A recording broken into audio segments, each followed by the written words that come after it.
Pagpalang araw sa lahat. Guys, nandito po ulit ako sa may premyo. Dito po sa may Maharlika Highway, Pohanco, Santa Rosa, Laguna. And guys, yan din po yung kanilang contact number. Kung naalala nyo guys, nag-review ako dati noong Click Smart Edition. Ngayon guys, meron na po sila rito yung Standard Edition. And guys, ito po yung Standard Edition. Ito naman po yung Smart Edition.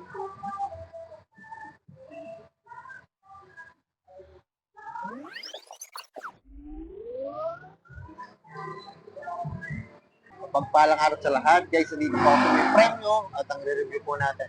Ito po yung Click 125 version 4 na Standard Edition. Guys, ang available na kulay dito, glossy na gray na may black. Tara guys, simulan natin ito review. Dito po sa may premyo, napakarami pong click dito guys. Yan. Ito po yung kanilang Smart Edition. Ito po yung kanilang Standard Edition. Ngayon po ang re-review natin. Ito pong Standard Edition. Nagtanong na rin ako guys sa Casa Personal. Ang nagbago lang naman po pala dito, kung yung Smart Edition, ano po siya? Naka-remote. Yan. Ito naman pong Standard Edition, disusi pa po siya guys. Yan. Saka ang karaniwang labas po ng Standard Edition ay mga glossy na kulay. Habang ito naman pong Smart Edition ay format. Hindi lang natin guys mailabas yung unit kasi sobrang dami yung unit na dito. Medyo masikip eh. Ito guys yung makikita nyo sa Standard Edition. Yan po, ito po ang kanyang gulong. MVP Star. Ang sukat nito ay 90 by 80, 14 po. Yan, ang ganda po ng spike nito. Talagang ano to eh. Pang daily talaga to, daily use. Saka guys, combi brake naman siya. Yan, combi brake pa rin siya. Ito po yung inyong disc. Yan. Maganda po yung design, stylish po. 3mm ang sukat, yung kanyang front shock. At brake caliper po ay matte black. Sa mukha, ang ganda po ng mukha nito. Yan. Talagang parehas na parehas lang po siya ng Smart Edition. Ang headlight po niya, saka yung kanyang signal light ay LED na rin po, pati yung kanyang park light. Kung maalala nyo guys, alam nyo yung unang-unang labas ng Click, yan o, parang ganito po yung decals nila dyan. Pero ngayon mahirap na kayo makakita nun eh, yung unang-unang release po ng Click.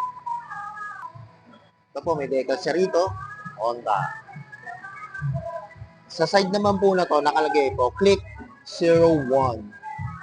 Liquid cool. Ang likod na gulong nito ay 100 by 80, 14 po. Ito guys naman yung kanyang muffler. Yan. Ganun pa rin po, kagaya po ng mga unang labas na version. Ang tip niya po ay dark gray na glossy. Ito po yung kanyang pairings. Yan. Sa heat guard. Tapakan lang ang kasan. Rubberized. Ang kanyang taillight po ay LED. Magkabilang signal light, LED rin po. May reflector po dito para kita tayo sa gabi. Saka ito po yung kanyang lagay ng black. Ito naman guys yung kanyang rear shock. Glossy na black. Yun lang guys, wala pa rin po siyang kickstart. Kasi lahat po ng, alam ko yung simula ng version 2, wala na po siyang kickstart eh. Yan.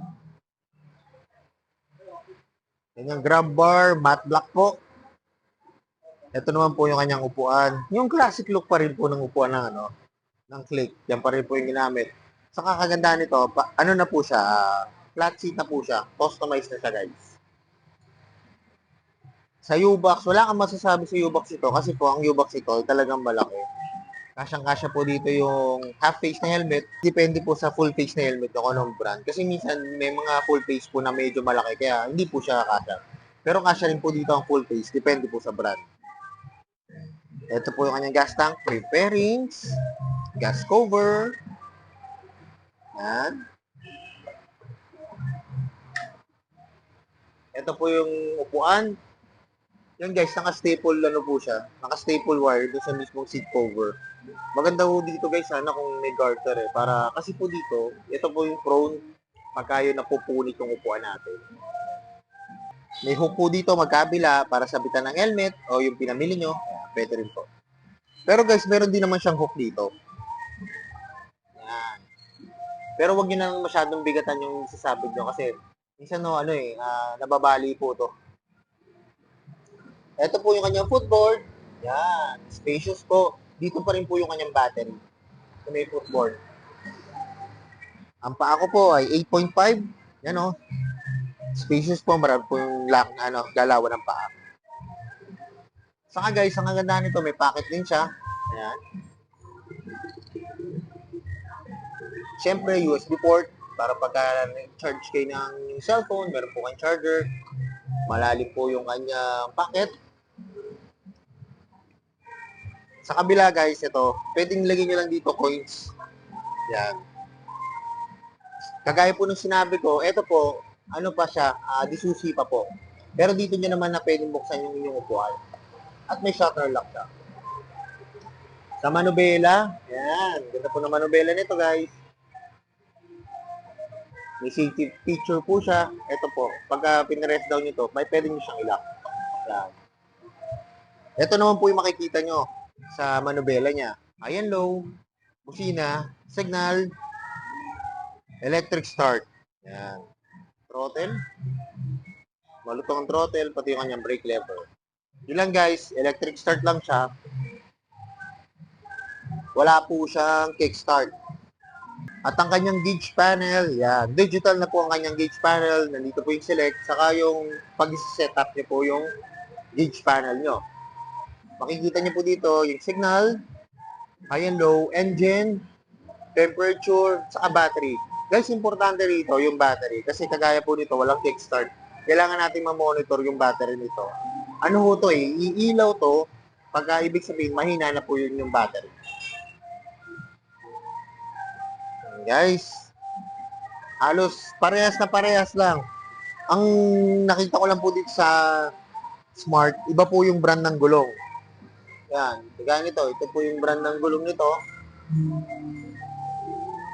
V-Rubber. Kaya yung mga nakaklik, pwede kayo magpalit ng ganito. Maganda, makapal tong V-Rubber na ganito. Yan. Saka guys, ito nga pala, ang kulay nito, ito glossy na gray. Saka meron pa po siyang isa rito, white. Ito guys, maganda tong white nito. Maganda yung pagkaka-white ito. Napakasimple ng design daw. Ang kombinasyon niya po, white and black. Yan. Kanina nga nung tinitignan ko siya, akala ko kung anong unit siya. Pero click ko pala siya.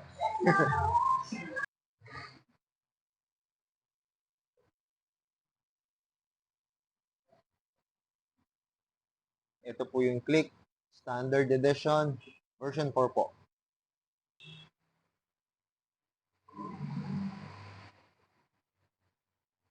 And guys, kita nyo naman, ang spacious po niya. Lalo na, ako po, ang height ko po ay 5'5 po. Pero kita nyo, napakaluwag oh.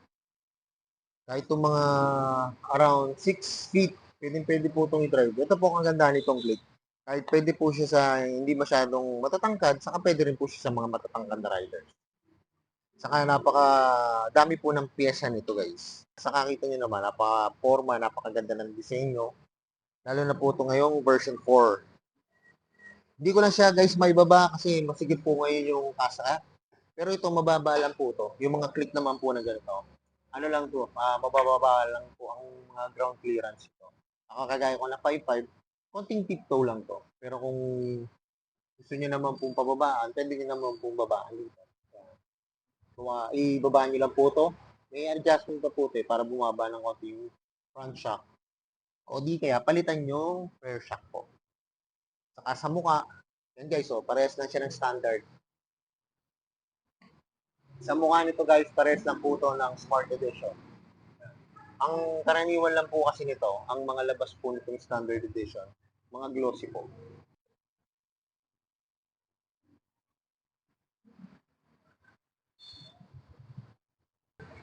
Basta guys, ang presyo lang nito kasi dito po sa premium ngayon, hindi po pwedeng i-post yung presyo. Pero ito po, ang presyo naman po nito, alam ko po, nasa market, nasa 82,000 siya. Pagka-presyo niya rin pa naman po yung version 3. Ito po standard edition na version 4. Kapresyo niya rin po yung version 3. Nasa around 82,000 siya. Tapos yung dati po, na-videoan ko to, itong Smart Edition naman, around 86,000 po yan. Kaya guys, kung nagbabalak kayo kumuha ng Click version 4, pasyal na po kayo dito sa may premyo. Yan, marami pong unit dito. Nag-vlog po ako ngayon dito. Alam niyo po, ang naging inquire agad ng Click dito, 4 po agad na tao. Yung isa po, kinuha na po ng cash to. Kumuha siya ng Click na Smart Edition. Yan. Cash po niya kukunin. Tapos marami na akong naging inquire nitong standard, pero ang gusto nila itong puti. Yan, dalawa po yung naging inquire nitong puti. Kasi ang ganda naman po talaga nitong puti. Yung bagong-bago. Pero alam niyo guys, napansin ko nga lang talaga, sarili ko lang opinion, parang hindi siya nalalayo doon sa unang-unang labas ng Click. Parang ibinabalik nila yung unang-unang labas ng mukha ng Click. Pero syempre ito, mas modified na po ito. Mas maganda na yung tsura niya. Saka yung decals niya, detalyado. Maganda. Yan o, pagpipilian nyo, gray. Saka itong puti. Parehas maganda. So yun guys, hanggang dito na lang. Kung bago lang kayo sa aking YouTube channel, pa-subscribe naman po at pahit ng notification bell para updated po kayo sa aking mga videos. At salamat nga po pala dito sa may premyo, dito po sa may Santa Rosa, at nare-review ko po yung mga motor nyo.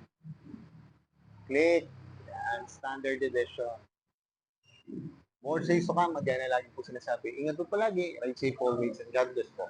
Palike and share na rin po ng aking mga videos at lagi natin tatandaan, mahal tayo ng Diyos. Bye-bye!